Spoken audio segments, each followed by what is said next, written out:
Olá pessoal, tudo bem? Bom dia, boa tarde, boa noite. Estamos aqui com mais um Questão de Direito, programa do curso de Direito da nossa querida, feliz e estonteante Univale.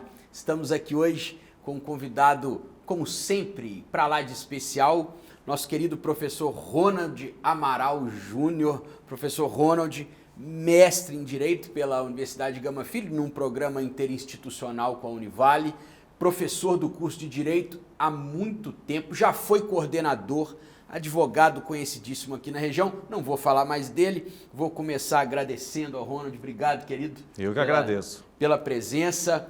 Pessoal, mais um momento para aprendermos aqui, né?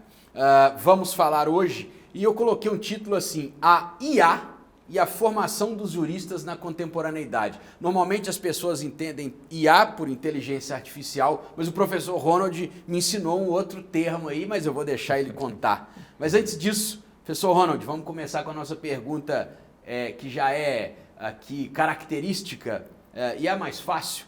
Quem que é o Ronald por ele mesmo? Na verdade, uma pessoa comum, um cidadão comum, valadarense, né, professor aqui na Univale, advogado já há bastante tempo, julgo eu, só de formado são 35, mas de labuta mesmo, diária, 34 anos, né?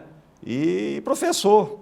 E a gente está aí para contribuir, participar dessas conversas, acho que sempre são interessantes a gente dialogar, interagir, que as pessoas externas possam aproveitar de alguma coisa que a gente colocar aqui em debate hoje. Eu não tenho dúvida disso. Né? Vocês estão vendo aí, pessoal, o sujeito conhece experiência aí, só dele, a presença dele já ensina. Ronald, hoje discute-se muito, né, inteligência artificial, tanto a aplicação dela como a transformação que ela traz para a formação.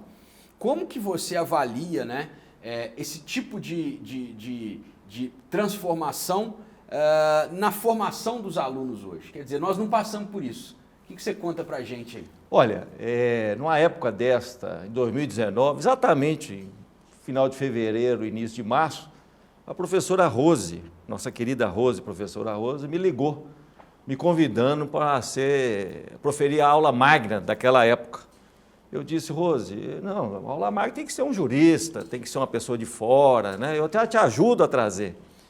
Não, tem que ser você, nós queremos você. Muito bem, qual o tema?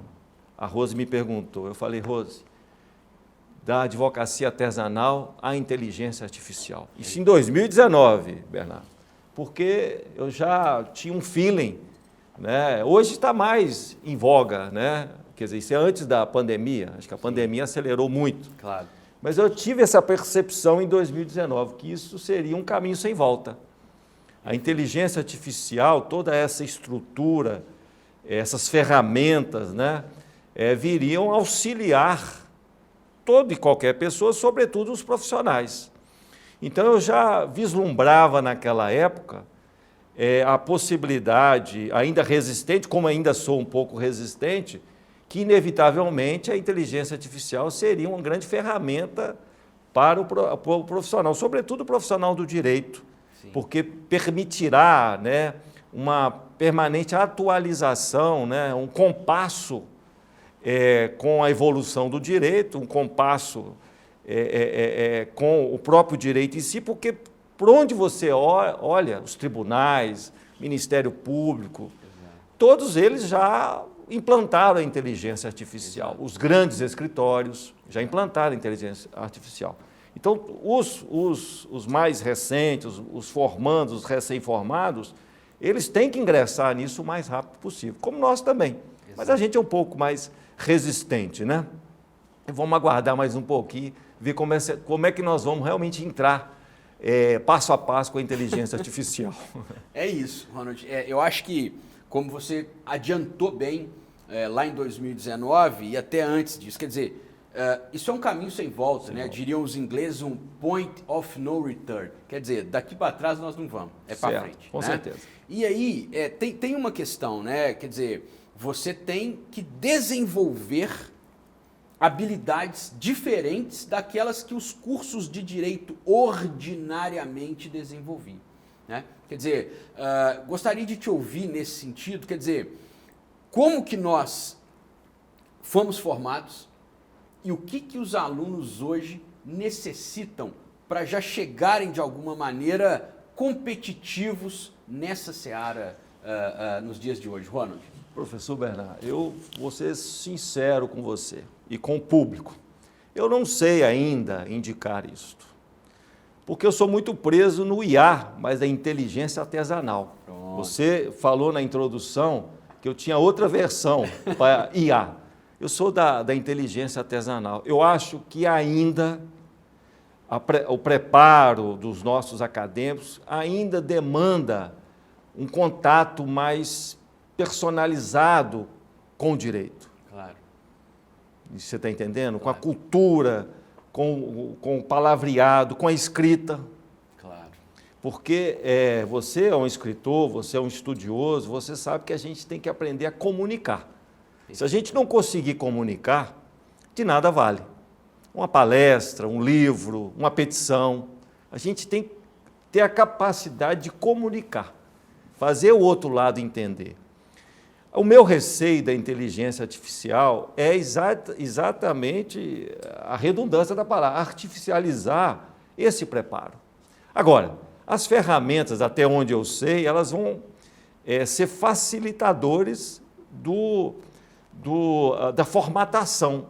Agora, esse profissional ele tem que chegar com uma bagagem, no meu modo de entender, com uma bagagem realmente com conteúdo. E não a acreditar que a sua formação será facilitada com essas ferramentas. Então, eu ainda tenho muita preocupação, sei que não tem jeito de brigar, eu acho que é dar murro em ponto de faca, porque isso é concreto, mas ainda a nossa formação, pelo menos na minha parte, na minha cadeira, né, de direito penal, eu procuro ser muito ainda fiel ao palpável, ao livro, às leituras, né? Na formatação, na idealização, no escrever, no comunicar, o que eu quero comunicar, como comunicar. Então, a inteligência artificial, vejo que ela vai ser um atalho, como já está sendo, claro. E usada de forma predatória, porque a facilitação dela inchou. O judiciário hoje mesmo estava vendo a pesquisa, o grande volume das ações são ações de consumidor, fruto dessa utilização predatória dessa ferramenta. Perfeito. Então, agora, os cursos vão ter que ter, né, o preparo do processo eletrônico, isso aí é inevitável também. Agora, da inteligência artificial, professor Bernardo, eu sinceramente ainda não sei como estabelecer isso na nova formação dos nossos acadêmicos. Claro. Pelo menos agora em 2024, 2025. Futuramente acredito que vai ter, mas eu ainda não consigo antecipar isso na academia. Claro. Ronald, e assim, eu acho boa a sua ponderação, porque tem uma frase do Aristóteles que eu gosto muito, que ele vai sempre dizer assim: nos extremos reside a injustiça, seja para mais, seja para menos. Esse equilíbrio que você traz, que é, na verdade, uma característica muito contundente de uma formação jurídica que tem um lastro de conhecimento lá atrás, porque isso é o pensamento, o tilintar do direito começa com a ideia de prudência com os gregos e depois vai para os romanos, tanto que vai dar o termo jurisprudência. Uhum. Né? Então, quer dizer, eu acho que o seu caminho, quando diz assim, eu sou afeto à inteligência artesanal, se eu compreendi bem, na verdade, talvez esse seja um dos melhores conselhos aos futuros juristas. Porque, veja, a inteligência artificial ela não é fim, ela é meio. Ela é meio. Ela é meio, como você mesmo disse. Instrumento. É um instrumento para facilitar aqui, um instrumento para facilitar acolá. Contudo, e aí eu vou caminhar para encerrar esse bloco para a gente continuar a prosa no próximo. Mas eu vi também uma pesquisa que mostra o seguinte: as pessoas com mais experiência de idade estão sendo contratadas pelo mercado de trabalho nos dias de hoje por um motivo simples. Estas pessoas se formaram contando histórias, produzindo narrativas. Isso. E a gente só consegue fazer isso de algumas poucas formas, ou lendo bons livros, ou tendo boas conversas com pessoas que nos contam histórias. E o processo e o direito, ao fim e ao cabo, quase sempre é uma luta de histórias sendo contadas. Exatamente. E a inteligência artificial, Ronald, ela furta essa construção de narrativas. E, portanto, me parece que a sua fala assim, eu não sei qual será, sabe sim. E eu convido vocês a estarem conosco no próximo bloco para a gente continuar falando dessa IA, que agora você pode escolher se é inteligência artificial ou inteligência artesanal, ou ambas. Talvez o caminho do meio, como dissemos aqui, seja o melhor, tanto para o jurista quanto para você, que será o nosso próximo aluno ou aluna. Espero vocês no próximo bloco. Muito obrigado.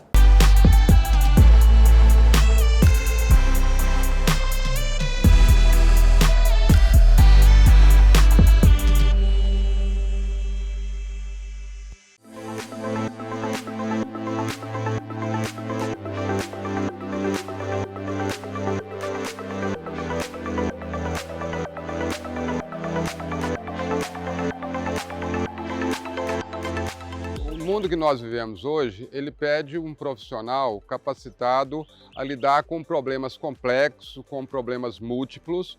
Portanto, exige muitas vezes uma abordagem que seja interdisciplinar. Se no passado, no século XX, a especialização, né, era característica, no século XXI é a capacidade holística, a capacidade de ampliar os horizontes. Então, a interdisciplinaridade passou a ser central. E aí, né, nessa região em que a Univale está inserida, a Univale precisa formar profissionais que sejam capazes de dar resposta aos grandes dilemas e contribuam para o desenvolvimento da região. Então, daí ela propôs um mestrado que seja interdisciplinar, aberto a profissionais de todas as áreas. Trabalhando a gestão integrada do território, né? Então, a questão interdisciplinar, ela vem muito à tona. Trabalhar a questão interdisciplinar é propiciar ao aluno um contexto maior, né, de aprendizagem, porque é um aprendizado de maneira holística, né? Porque a gente insere no contexto da aprendizagem do aluno todos os campos de aprendizagem, a gente dá oportunidade para todos os alunos, a construção do saber é a partir do saber daquilo que o aluno traz consigo. O nosso trabalho aqui no GIT, na Gestão Integrada do Território, no mestrado, a nossa dissertação, abordou a questão relacionada com o cumprimento da lei de cotas no território de Governador Valadares. Sob a perspectiva da teoria das representações sociais, nós trabalhamos em torno do que viria a ser esse cumprimento da lei de cotas, sob o olhar do gestor, do empresário, sob o olhar da pessoa com deficiências, que à época nós chamávamos de PNE, portador de necessidades especiais, não se usa mais essa nomenclatura, então das PCDs, e sob a perspectiva do Poder Judiciário. Falar sobre aprendizagem, quando a gente é pedagogo, é uma situação assim, muito interessante, porque envolve o saber como o aluno aprende, de que maneira, e principalmente a gente enxergar que nas situações vulneráveis, né, porque nossos alunos, os alunos com os quais eu trabalho, são alunos, né, de territórios de vulnerabilidade. Então, assim, como isso acontece naquele contexto, né? E de que maneira, enquanto pedagoga, a gente pode contribuir para a aprendizagem desses alunos? A gestão integrada do território, o mestrado, representa para mim uma abertura, um leque de possibilidades muito grande com a minha formação pessoal, com a minha possibilidade do exercício do magistério, as interfaces que eu pude fazer com outros conhecimentos de outros territórios e a minha chegada até o doutorado com uma visão mais ampla, mais flexível do conhecimento. Em geral, a gestão integrada do território é um curso que é um momento na minha vida que como fosse um divisor de águas. faz com que eu possa conectar todo este conhecimento que nos é ofertado de maneira bem sólida e bem objetiva e bem racional para a minha construção pessoal, profissional e a minha chegada até o doutorado.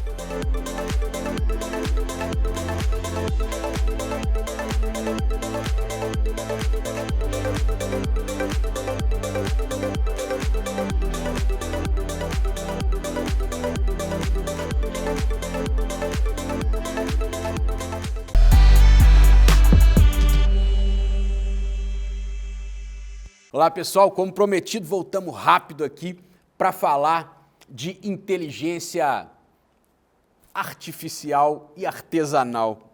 Professor Ronald, falávamos aqui agora, né, dessa capacidade de se comunicar. E isso é engraçado, porque hoje é um paradoxo. Nós temos uma sociedade da comunicação com uma dificuldade imensa de comunicação e daí o nascimento de uma série de conflitos por conta dessa dificuldade. Então temos aí hoje os designs aparecendo cada vez mais nas petições, né?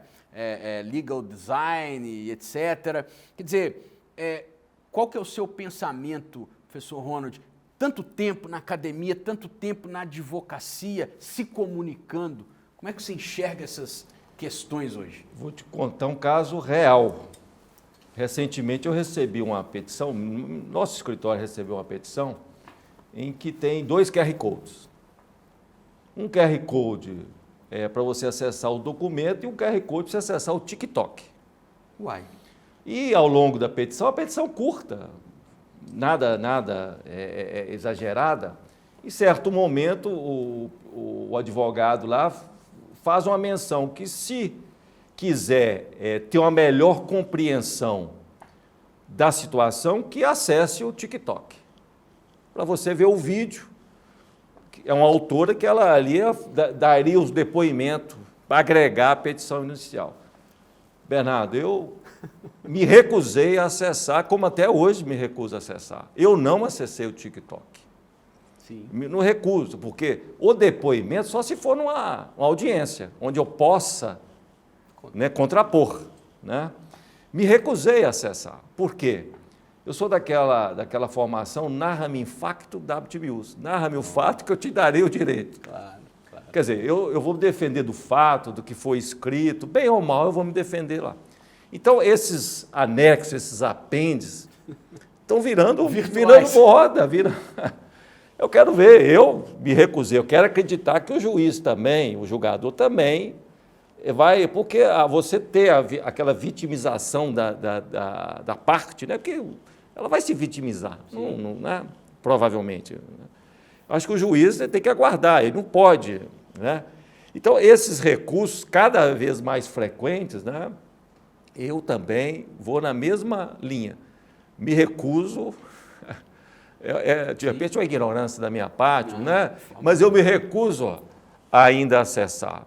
Nem por curiosidade eu quero acessar, nem para ver a cara da autora que eu quero ver propriamente no dia da audiência. Claro. Para ver, né? Claro. Então, esses recursos cada vez mais frequentes no dia a dia.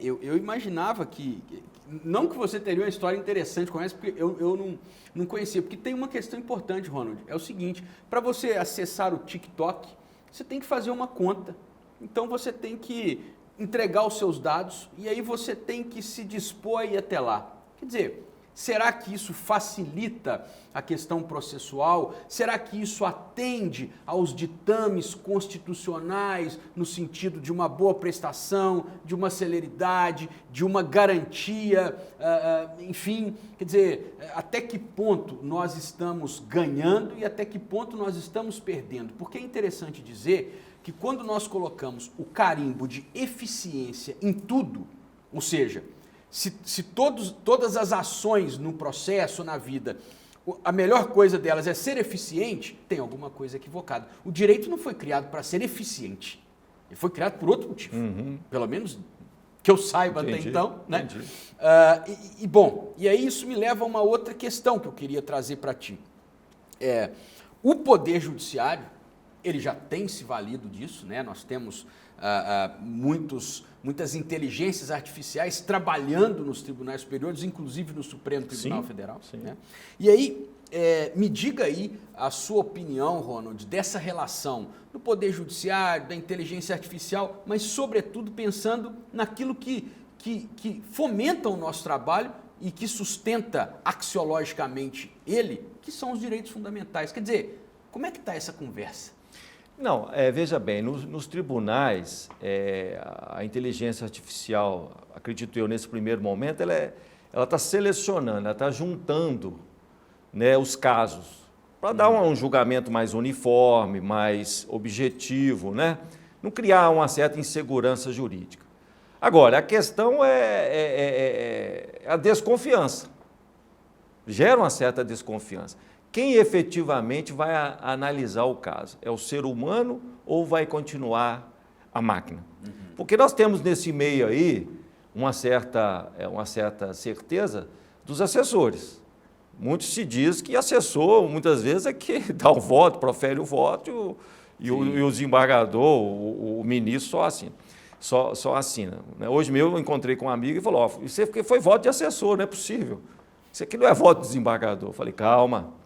Então, eu quero crer que ainda prevaleça a inteligência artificial, contribua, porque é muita coisa, né, Bernardo? Claro. É muita coisa que chega sim. nas instâncias, né? Sim. Como chega aqui na primeira instância. Sim. Talvez essa seletividade favoreça de um julgamento mais objetivo para não criar insegurança jurídica. Porque muitas vezes você tem, em casos semelhantes, um julgamento de uma forma e um julgamento de outra. Sim, vai explicar ao cliente. Você não sei se já teve essa experiência, eu já tive. Olha, caiu para cá e o seu aqui decidiu assim, mesma coisa aqui decidiu assim.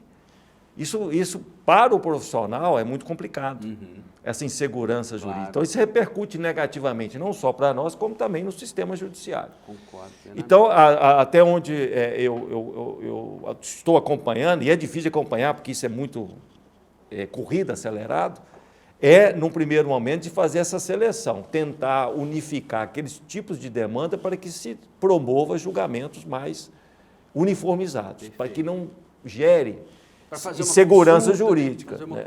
Não gere insegurança jurídica.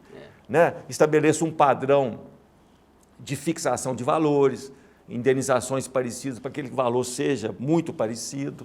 Então, nesse ponto, eu sou a favor que a inteligência artificial funcione, mas na hora de examinar o caso tem que prevalecer a racionalidade humana. Pronto. Quando você me fala isso, eu quero te dizer uma coisa. O primeiro programa que eu gravei aqui foi com o desembargador Rogério Medeiros, que é meu grande amigo.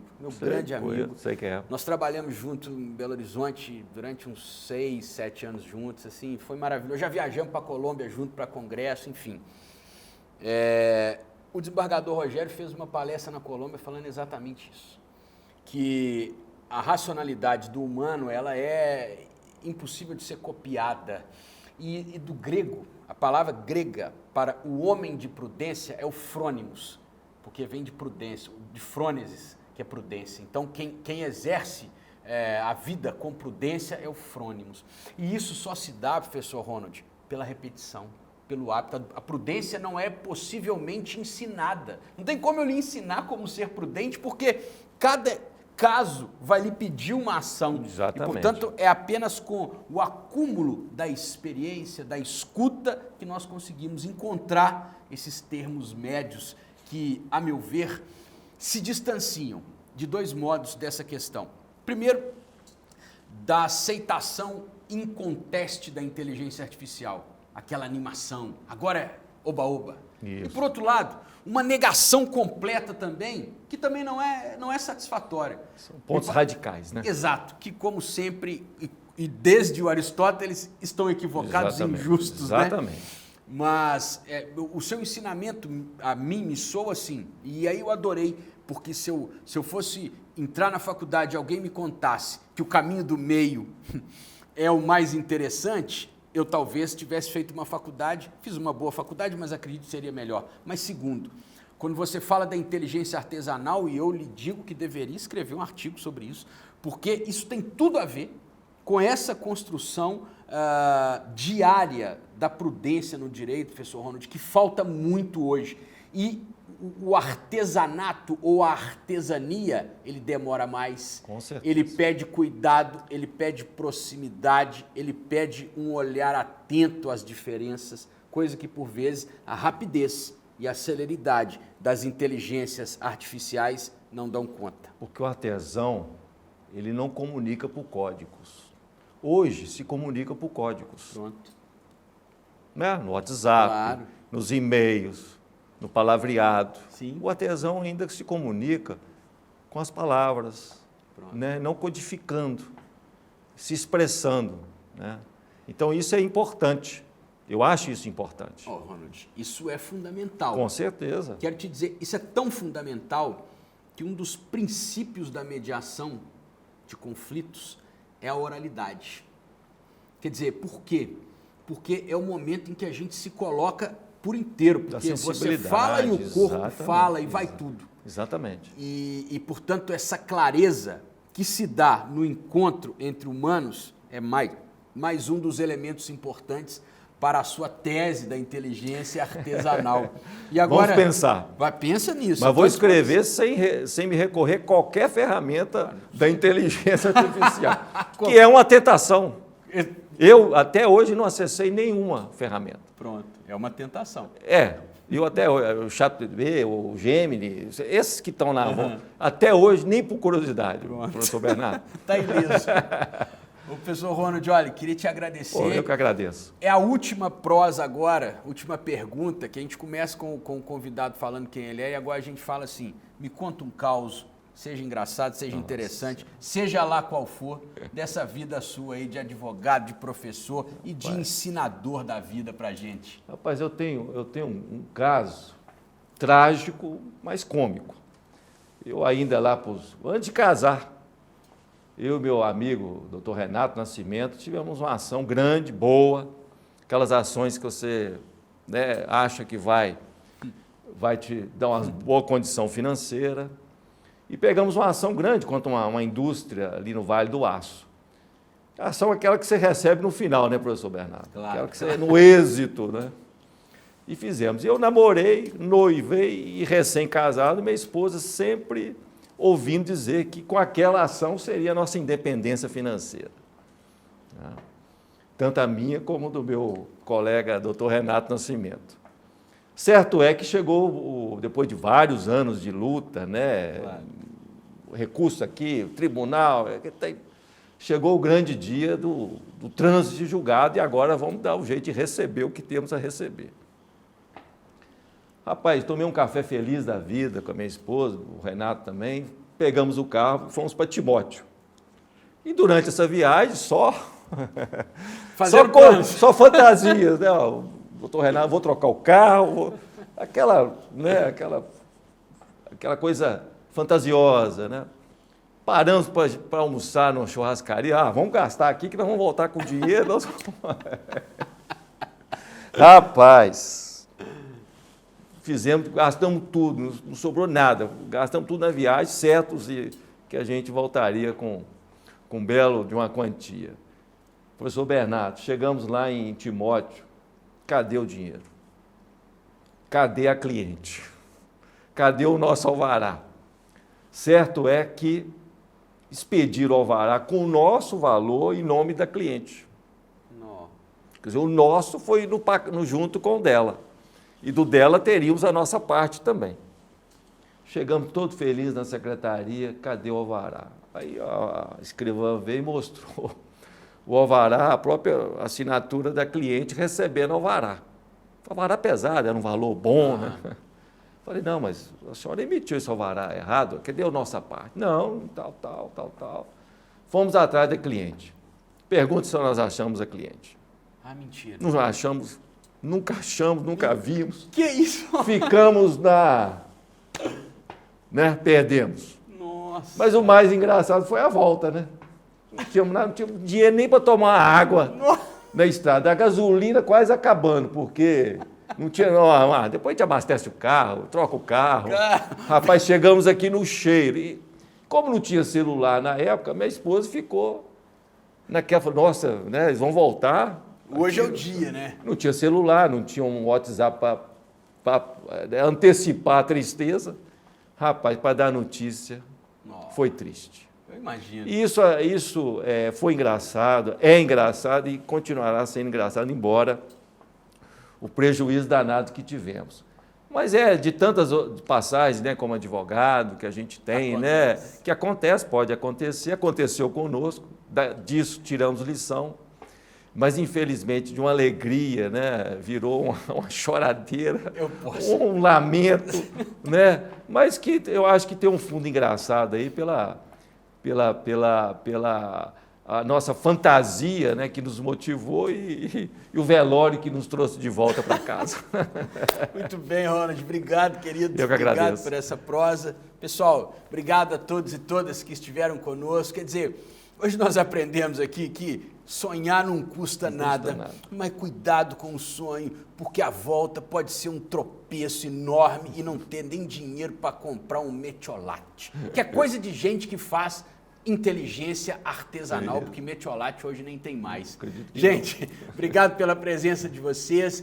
Convidamos a estarem conosco nos próximos e acessem os outros questões ou Questão de Direito, os outros programas Questão de Direito, lá no YouTube da nossa querida Univale. Obrigado, até a próxima. Valeu!